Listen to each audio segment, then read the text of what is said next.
ए very good morning student, सुप्रभात दोस्तों। Welcome to needy classes. Needy classes में आपका हार्दिक स्वागत है। तो आज हम लोग रसायन विज्ञान से स्टार्ट करेंगे। नीडी क्लासेस का जो इनिशिएटिव चल रहा है 67th बीपीएससी के लिए, जो फ्री क्रैश कोर्स सीरीज चल रहा है हमारा, उसमें हम लोग अभी लूसेंट साइंस पोर्शन को कर रहे हैं। तो लूसेंट साइंस में हमारा बायोलॉजी के सारे लेक्चर्स अपलोड हो चुके हैं और आज हम लोग केमिस्ट्री यानी रसायन विज्ञान से स्टार्ट करेंगे।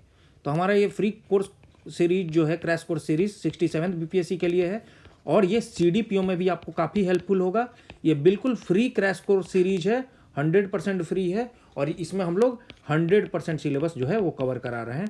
तो आप लोग नीडी क्लासेस चैनल को सब्सक्राइब कर लें, हमारे साथ जुड़ जाएं, बेल आइकन को दबा दें और हमारे वीडियोज को देखें। वीडियो पसंद आए तो लाइक करें और अपना कीमती कमेंट सुझाव के रूप में कमेंट बॉक्स में लिखें।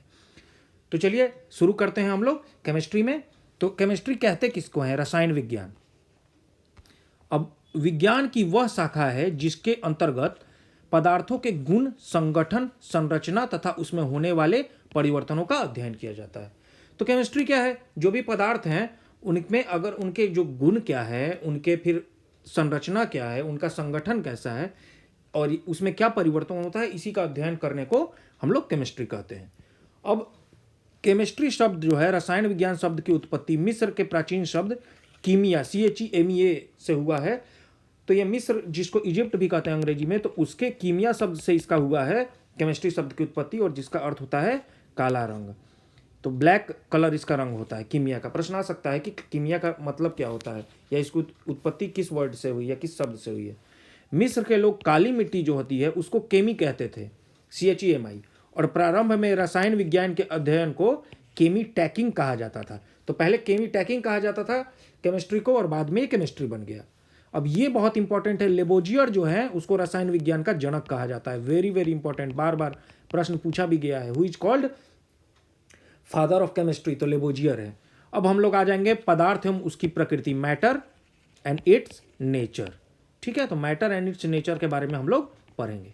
अब पदार्थ क्या है? दुनिया की कोई भी वस्तु जो स्थान घेरती हो, जिसका द्रव्यमान, जिसको मास कहते हैं, मास होता हो, और जो आपकी संरचना में परिवर्तन का विरोध करती हो, जिसके जो भी स्ट्रक्चर है, जो उसका संरचना है, उसमें अगर हम लोग परिवर्तन करना चाहें तो अगर वो विरोध करे तो वो पदार्थ कहलाते हैं, जैसे कि जल है, हवा है, बालू है आदि। प्रारंभ में भारतीयों और यूनानियों का अनुमान था कि प्रकृति की सारी वस्तुएं 5 तत्वों के संयोग से बनी है। ये 5 तत्व क्या है? क्षितिज, जल, पावक, गगन एवं समीर। समीर का मतलब हवा होता है, गगन माने आसमान। ठीक है, क्षितिज, गगन का आसमान, क्षितिज बोलते हैं जहां मानते हैं हम लोग कि आसमान और पृथ्वी जहां जाकर मिलती होगी उसको क्षितिज कहते हैं। जल तो आप लोग जानते ही हैं, और पावक का मतलब अग्नि होता है, आग होता है। भारत के महान ऋषि जो कणाद थे, उनके अनुसार सभी पदार्थ अत्यंत सूक्ष्म कणों से बने हैं, जिसे परमाणु कहा गया है। इसको क्या कहा गया है? परमाणु, जिसको एटम। तो सोचिए, कणाद जो थे, ऋषि कणाद, उन्हीं के समय में अत्यंत सूक्ष्म कणों के बारे में चर्चा कर दी गई थी। अब पदार्थों का हम लोग वर्गीकरण देखेंगे। तो पदार्थ जो है उसका भौतिक वर्गीकरण, जिसको फिजिकल क्लासिफिकेशन कहा गया है, और रासायनिक वर्गीकरण, जिसको केमिकल क्लासिफिकेशन कहा गया है। और जो भौतिक वर्गीकरण है, भौतिक का मतलब है जो देखने के आधार पर, तो अगर उसको ठोस, द्रव और गैस, जिसको अंग्रेजी में सॉलिड, लिक्विड एंड गैस कहते हैं, तो ये फिजिकल क्लासिफिकेशन है। और केमिकल क्लासिफिकेशन में क्या है? शुद्ध पदार्थ और मिश्रण। ठीक है, अब शुद्ध पदार्थ जो है वो तत्व और यौगिक, जिसको एलिमेंट और कंपाउंड कहते हैं।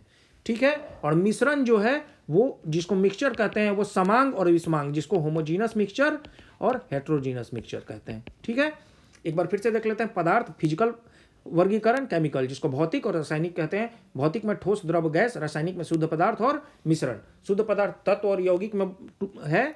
एलिमेंट, कंपाउंड, जिसको अंग्रेजी में कहेंगे तत्व को एलिमेंट कहते हैं, कंपाउंड को यौगिक कहते हैं, मिक्सचर मिश्रण को कहते हैं, और ये समांग, जिसको होमोजीनस मिक्सचर, और विषमांग, जिसको हेट्रोजीनस मिक्सचर कहते हैं। अब तत्व भी है ये धात्विक और अधात्विक, जिसको मेटालिक एलिमेंट और नॉन मेटालिक एलिमेंट कहते हैं। ठीक है, तो मेटल, नॉन मेटल के बारे में आप लोग जानते ही होंगे, बेसिक तो जानकारी होगी ही, लेकिन इसको डिटेल से हम लोग पढ़ेंगे केमिस्ट्री में। अब यौगिक, जिसको कंपाउंड कहते हैं, तो इसमें आपका कार्बनिक और अकार्बनिक, जिसको ऑर्गेनिक कंपाउंड और इनऑर्गेनिक कंपाउंड कहते हैं। अब हम लोग एक एक को पढ़ेंगे अच्छे से। ठोस पदार्थ की वह भौतिक अवस्था, फिजिकल, जो भी पदार्थ का वो जो फिजिकल स्टेट, भौतिक अवस्था, जिसका आकार एवं आयतन, जिसमें उसका साइज और वॉल्यूम दोनों निश्चित हो, वो ठोस कहलाता है। अब जैसे देखिए लोहे की छड़ का आकार भी निश्चित होगा, उसका वॉल्यूम भी निश्चित होगा, ऐसा नहीं है कि उसका वॉल्यूम बदल जाएगा। लकड़ी की कुर्सी, बर्फ का टुकड़ा आदि।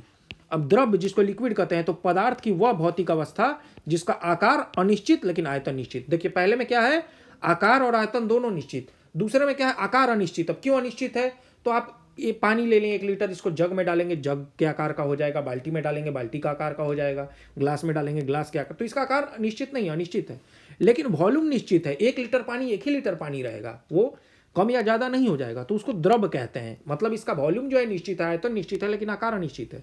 अब जैसे क्या है, अल्कोहल है, पानी, तारपीन का तेल, मिट्टी तेल आदि। अब गैस, पदार्थ की वह भौतिक अवस्था जिसमें आकार और आयतन दोनों अनिश्चित हो जाए, मतलब आकार भी बदल जाए और वॉल्यूम भी बदल जाए। अब जैसे हवा हो गया, तो हवा को क्या करेंगे, आप देखेंगे हवा को अगर आप बैलून में डालेंगे, बैलून को फुलाते जाएंगे तो क्या होगा, हवा ज़्यादा दूर में फैलता चला जाएगा, ज़्यादा वॉल्यूम छेक लेगा, और हवा का आकार भी बैलून के आकार का हो गया। अगर आप उसी हवा को किसी तकिया, हवा वाले तकिया में डालें तो तकिया का आकार ले लेगा वो हवा, पॉलीथीन में भर लें तो पॉलीथीन का आकार ले लेगा। मतलब इसका आकार और आयतन दोनों निश्चित नहीं है। तो ठोस में दोनों निश्चित है, आकार आयतन। आपका द्रव्य में क्या हुआ, आकार जो है वो अनिश्चित है लेकिन आयतन निश्चित है, और आपका गैस में क्या हो गया, आकार आयतन दोनों अनिश्चित है। अब एक और नोट दिया हुआ है कि गैसों का कोई पृष्ठ नहीं होता है जिसका विसरण बहुत अधिक होता है तथा इसे आसानी से संपीड़ित किया जा सकता है। पृष्ठ का मतलब होता है कि इसका कोई गैस का जो फ्री सरफेस जो होता है मतलब नहीं होता है।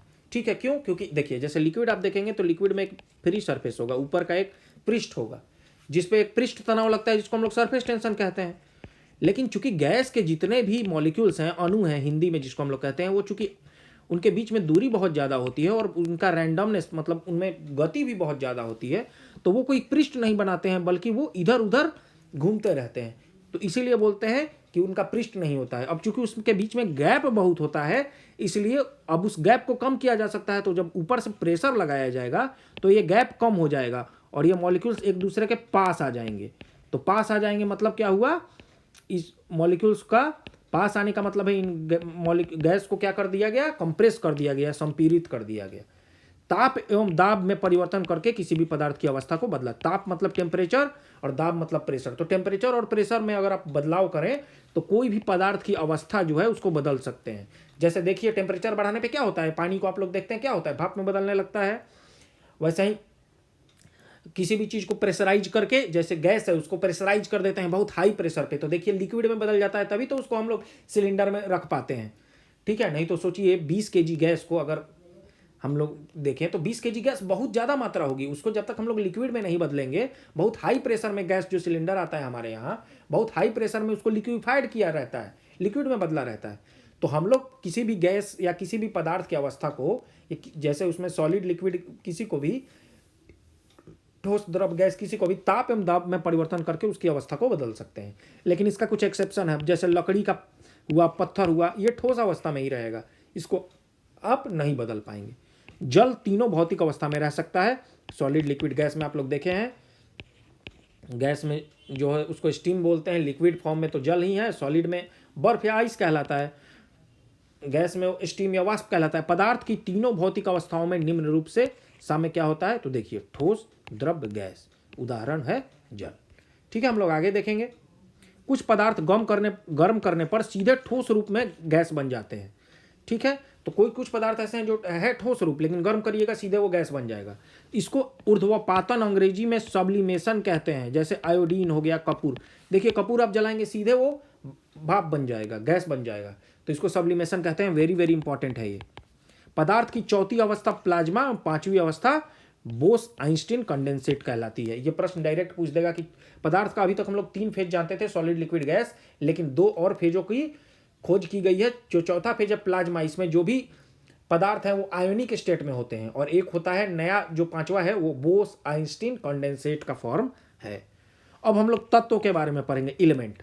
तो तत्व वह शुद्ध पदार्थ है जिसे किसी भी ज्ञात भौतिक या रासायनिक विधियों से न तो 2 या 2 से अधिक पदार्थों में विभाजित किया जा सकता है, न ही अन्य पदार्थों के योग से बनाया जा सकता है। अब देखिए 2 तरीका होता है किसी भी पदार्थ को उसके मूल तत्व मतलब अव्यय में तोड़ने का। एक भौतिक विधि होता है, एक रासायनिक विधि होता है। लेकिन एलिमेंट क्योंकि पदार्थ का छोटा इतना सूक्ष्मतम रूप है कि उसको किसी भौतिक या रासायनिक विधि के द्वारा आप नहीं तोड़ सकते हैं।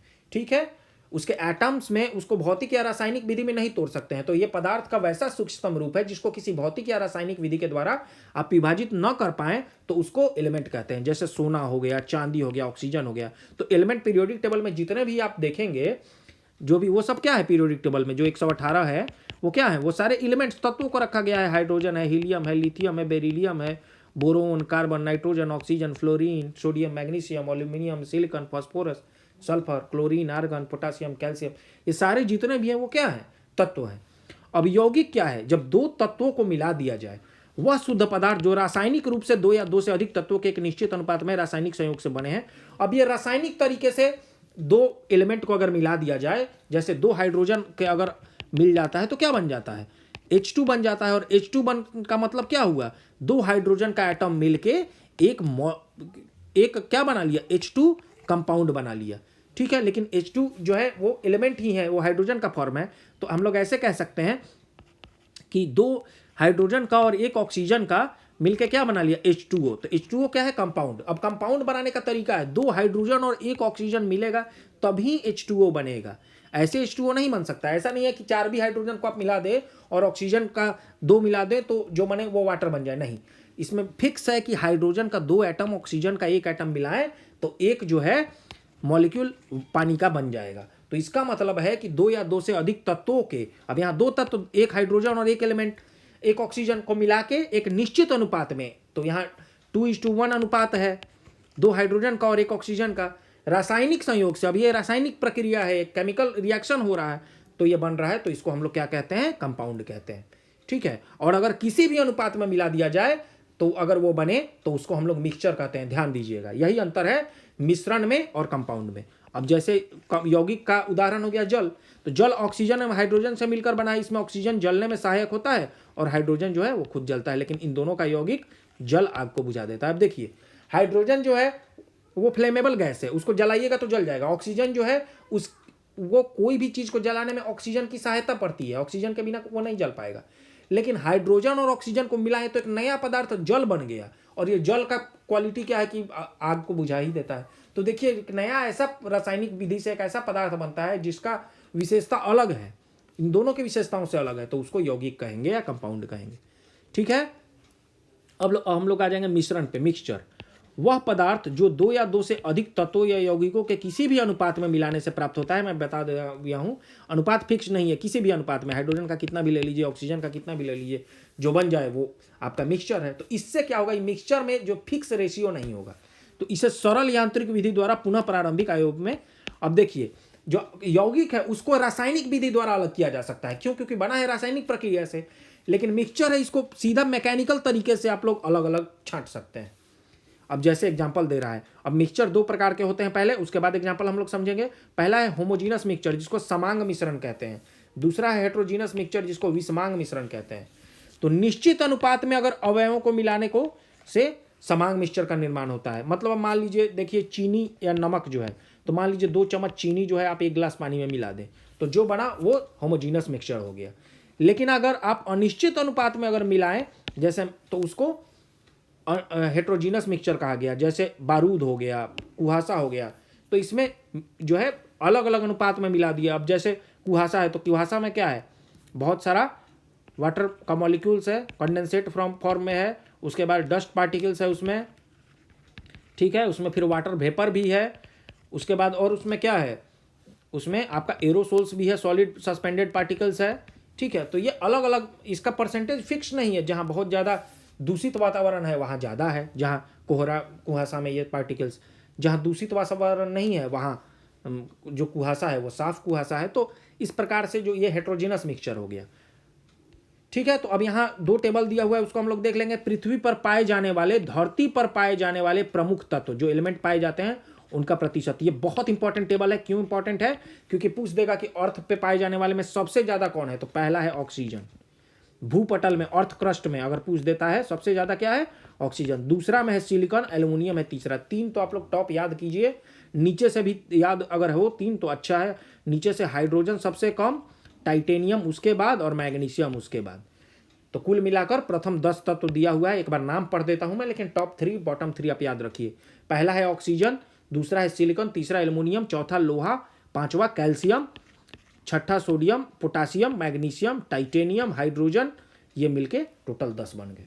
अब दूसरा दिया हुआ कि सामान्य शरीर में तत्वों की, अब देखिए दोनों अलग है। तो देखिए अर्थ क्रस्ट में भी सबसे ज्यादा ऑक्सीजन, शरीर में भी सबसे ज्यादा ऑक्सीजन, उसके बाद कार्बन, लेकिन अर्थ क्रस्ट में दूसरा क्या था, सिलिकॉन था, तीसरा क्या था, एल्युमिनियम था, यहाँ तीसरा क्या है, हाइड्रोजन है। तो आप याद कर लीजिए ऑक्सीजन, कार्बन, हाइड्रोजन, ये इससे मिलकर हमारा शरीर बना है टॉप 3 में। और बॉटम 3 में क्या है, अन्य तत्व आ जाते हैं 0.046 में, लोहा सबसे, उसके बाद सबसे कम देखिए 0.04, अन्य तत्वों से भी कम है, मैग्नीशियम 0.05 है, तो लोहा अन्य तत्व के नीचे आप कर सकते हैं। क्लोरीन ज़्यादा मात्रा में है, क्लोरीन और सोडियम बराबर होता है 0.15, सल्फर 0.25 है, पोटेशियम सल्फर से ज़्यादा है, phosphorus 1, calcium 2, nitrogen 3, hydrogen 10%, carbon 18 और ऑक्सीजन 65%। अब हम लोग पढ़ेंगे मिश्रण को अलग करने की कुछ प्रमुख विधियाँ। तो बहुत सारी विधियाँ होती हैं, अब मिश्रण तो आप बना लिए, तो आप अलग करने का भी बहुत सारी विधियाँ होंगी। तो जो पहली विधि है वो है क्रिस्टलाइजेशन, जिसको हिंदी में रवाकरण कहा जाता है। इस विधि के द्वारा अकार्बनिक ठोस मिश्रण को अलग किया जाता है। जो भी अकार्बनिक, जो इनऑर्गेनिक, जो सॉलिड मिक्सचर है, उसको अलग करते हैं क्रिस्टलाइजेशन से। इस विधि में क्या करते हैं, अशुद्ध ठोस मिश्रण को उचित विलयक, माने जो सॉल्वेंट मिला देंगे, अब देखिए कोई ठोस पदार्थ है उसको उचित सॉल्वेंट मिला देंगे और उसके बाद उसको गर्म करेंगे, और गर्म अवस्था में ही कीप द्वारा उसको छान लेंगे। छानने के बाद विलयन को, जो आपका है, उसको कम ताप पर धीरे धीरे ठंडा करेंगे। अब विलयन और विलायक दो होता है, एक सॉल्वेंट होता है, ठीक है, और एक जिसको विलायक बोलते हैं हम लोग, और एक होता है सॉल्यूट जिसको विलयन कहते हैं। तो सॉल्यूट किस में घुलता है, सॉल्यूट आपका सॉल्वेंट में घुल जाता है। तो हम लोग क्या करेंगे कि जो भी ठोस पदार्थ है जिसको अलग करना है उसको किसी सॉल्वेंट में मिला देंगे और गर्म करेंगे, गर्म करके कीप द्वारा छान लेंगे। कीप द्वारा छान के जो आपका सॉल्यूट है जिसको हम लोग विलयन कह रहे हैं, उसको क्या करेंगे, कम ताप पर धीरे धीरे ठंडा करेंगे, और ठंडा होने पर यह क्या होगा, क्रिस्टल रूप में अलग हो जाएगा। किससे, सॉल्वेंट से। अब जैसे शक्करा और नमक, जैसे शुगर और नमक के मिश्रण को अगर इथाइल अल्कोहल में 348 केल्विन ताप पर गर्म कर इस विधि द्वारा अलग किया जाता है। ठीक है, तो इतना तक हमने देख लिया। और अब अगली विधि जो है वो है डिस्टिलेशन विधि। तो अभी हमारा इंट्रोडक्शन ये क्लास है अभी केमिस्ट्री का, इसके बाद अब हम लोग दूसरा पार्ट लेके आएंगे। ठीक है, रसायन विज्ञान का इंट्रोडक्शन पार्ट, इसमें भी बहुत सारे फैक्ट्स हैं, आप लोग देखिए। उसके बाद अगला पार्ट जो है हम लोग डिस्टिलेशन से स्टार्ट करेंगे। आप लोग चैनल पे बने रहिए, नीडी क्लासेज चैनल पे, नीडी क्लासेज चैनल पे सब्सक्राइब कर लीजिए, हमारे सारे वीडियोज़ को देखिए। और अगर वीडियो आपको पसंद आए तो वीडियो को लाइक कीजिए, अपना कीमती कमेंट जो है कमेंट बॉक्स में दीजिए, अपने दोस्तों के साथ ज़्यादा से ज़्यादा मात्रा में इसको शेयर कीजिए, ताकि और लोगों के पास भी ये फ्री इनिशिएटिव नीडी क्लासेस का पहुंच पाए। तो अगले वीडियो में फिर आपसे मिलेंगे, तब तक के लिए धन्यवाद।